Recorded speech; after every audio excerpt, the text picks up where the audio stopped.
பண்ணிட்டாங்க. எல்லாத்துக்கும் மேடையில் இருக்கிறவங்க எல்லாத்துக்கும் முன்னால் இருக்கிறவங்க எல்லாத்துக்கும் என்னுடைய பணிவான வணக்கத்தையும் புத்தாண்டு நல்வாழ்த்துக்களையும் முதல்ல சொல்லிக்கிறேன். நாளைக்கு ஒரு நாள் தான் இருக்கு, நான் அன்னைக்கு. ஸோ இந்த புத்தாண்டில் திரைக்கு, தமிழ் திரைக்கு ஒரு சிறப்பான செய்தி, ஒரு சிறப்பான ஒரு இது நடந்திருக்கு அப்படின்னு சொன்னோம்னா அது வந்து இந்த ஆஹா இவங்க ஃபைண்டுன்னு சொல்லி இவங்க வந்து கிடைச்சதுங்கிறது. இதுதான் தமிழ் திரைகள் 2025க்கு வந்து எல்லாருக்குமே ஒரு பிரைட் ஃபியூச்சர் தெரியுது அப்படிங்கிற லெவலுக்கு இவங்க வந்ததுங்கிறது வந்து சினிமாவை நோக்கி வரக்கூடிய இளைஞர்கள் எல்லாருக்குமே மிகப்பெரிய உதவியாக இருக்கும். அதனால் அவங்களுக்கு ஸ்பெஷல் தேங்க்ஸ் வந்து நான் சொல்லிக்கிறேன். ஏன்னா நான் ஆஹா டீம் அப்படின்னு சொல்லி சொன்னோன்னே தமிழ் எங்கே கரெக்டாக பேசுவாங்களா இல்லையா அப்படின்ட்டு இருந்தால் கவிதா வந்து ரொம்ப பிரமாதமாக பேசினாங்க. நிறைய உதாரணங்கள் எல்லாம் வேற சொன்னாங்க. நிறைய பூ பூத்தது அவங்க சொல்லும்போது நான் அடிக்கடி கூட மீட்டிங்கில் சொல்லுவேன், எல்லா பூ வாசமும் வந்து காற்று எப்படி வீசுதோ அந்த டைரக்ஷனில் தான் போகும். அந்த பூவாசங்கிறது ஒரே ஒரு பூவாசம் மட்டும் காற்று வீசுற திசைக்கும் எதிர்த்து போகும் அப்படின்னு சொல்லிட்டு சொல்லுவேன். என்னன்னா அந்த பூ ஒரு மனிதனுடைய நட்பண்பு அப்படின்னு சொல்லிட்டு.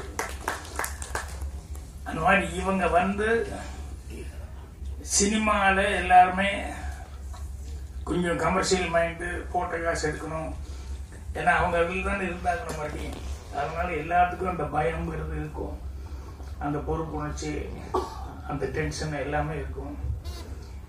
பட் இவங்க வந்து இதை வந்து ரிஸ்க் எடுத்து பரவாயில்ல, என்கரேஜ் பண்ண, இந்த மாதிரி இடத்துல என்கரேஜ் பண்ணால் நல்லது அப்படிங்கிற மாதிரி சொல்லி அவங்க வந்து ஆஹா ஃபைண்ட் அப்படிங்கிறது இன்னைக்கு ஆரம்பிச்சது. உண்மையிலேயே ரொம்ப ரொம்ப ராஜ்குமாருக்கு மட்டுமல்ல, சினிமாவை நோக்கி வரக்கூடிய எல்லா இளைஞர்களுக்குமே வந்து அது மிகப்பெரிய ஒரு உதவியாக இருக்கும்.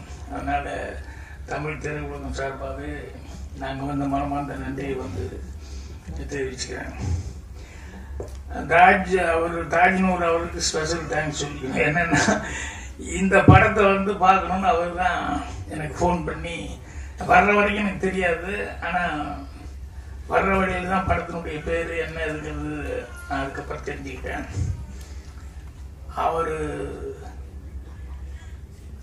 இந்த படத்துக்காக அவர் வந்து எவ்வளோ ஸ்ட்ரெயின் பண்ணியிருக்காரு அப்படிங்கிறதெல்லாம் ராஜ்குமார் சார் சொன்னாப்புல. அவர் சொல்லும்போது சொன்னார், இந்த படத்தில் எனக்கு எப்படி மியூசிக் பண்ணுறது அப்படிங்கிறது கொஞ்சம் கன்ஃபியூஷனாக இருக்குது அப்படின்னு சொல்லிட்டு.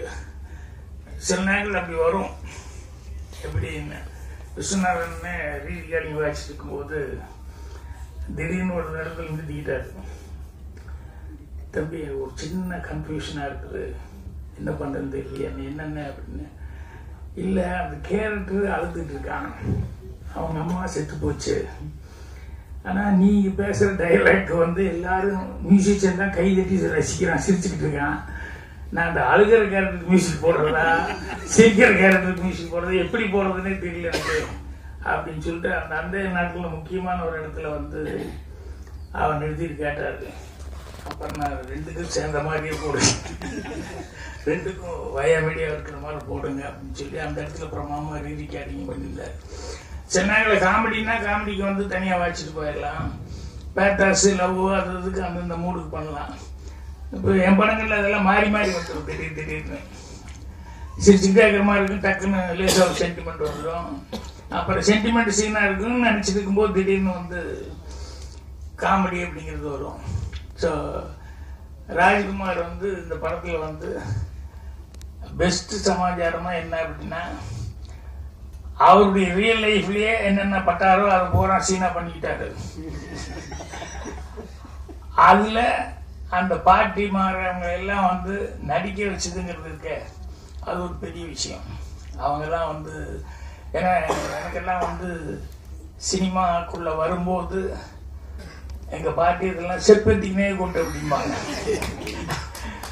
என்னென்ன சினிமான்னா அது பிடிக்காது, அது என்ன அதெல்லாம் மனுஷன் செய்கிற வேலையாங்கிற மாதிரியே வந்து சினிமா மேல இருக்கிற ஆர்வம் வந்து பார்க்கறதுக்கு ஓகே வழியே அதுக்கு ஒருத்தர் போறான்னு சொன்னோம்னா ஒத்துக்கவே மாட்டாங்க. எங்க அண்ணன் எல்லாருமே பெல்ட் எடுத்துக்குவாங்க.